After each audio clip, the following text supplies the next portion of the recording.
আমি আমার জীবনের সবচেয়ে খারাপ সময়গুলা, সবচেয়ে খারাপ মুহূর্তগুলা নিজে নিজে পার করেছি।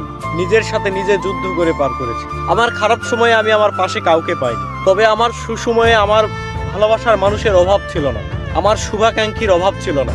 এত এত মানুষ, আমি একটা সময় মনে করতাম আমার জীবনে যখন কোনো বিপদ আপদ আসবে, যখন আমি কোনো খারাপ পরিস্থিতির মধ্যে পড়ব, তখন হয়তো তারা আমাকে সবটুকু দিয়ে আমার পাশে থাকবে, তারা বিনা স্বার্থে আমাকে ভালোবাসবে, আমার পাশে থাকবে। কিন্তু আমি ভুল ভেবেছিলাম।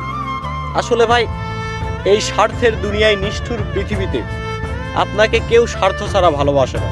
আপনি হয়তো এখন বুঝতেছেন না, কিন্তু আপনি যখন কোনো বিপদে পড়বেন তখন আপনি বুঝতে পারবেন আসলে আপনাকে স্বার্থ ছাড়া কে ভালোবাসে আর কে ভালোবাসে না। তবে আমি এটা শিওর বলতে পারবো, স্বার্থ ছাড়া কেউ কাউকে ভালোবাসে না, কেউ কারো পাশে থাকে না। স্বার্থের পৃথিবীতে সবাই স্বার্থের পাগল।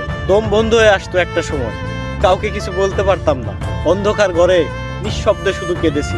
কাউকে বুঝাতে পারিনি আমি কেমন আছি। কেউ জানতেও চায়নি যে আসলে আমি কেমন আছি। কেউ কখনো জিজ্ঞেস করেনি আমি কেমন আছি।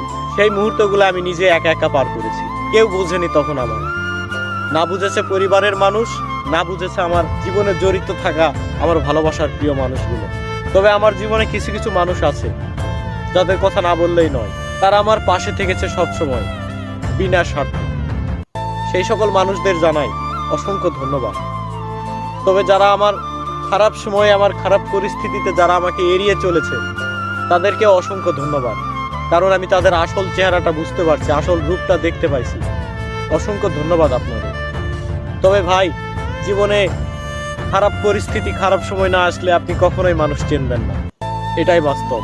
এই কথাগুলো আপনার তখনই মনে হবে যখন আপনি এই সমস্যাগুলো ফেস করবেন, যখন এই সমস্যায় আপনি কখনো পড়বেন, তখন আপনি আমার এই কথাগুলো মনে করবেন, তখন বুঝতে পারবেন। যতক্ষণ না আপনি এই সমস্যায় পড়তেছেন ততক্ষণ পর্যন্ত আপনি এই কথাগুলোর অর্থ কিচ্ছু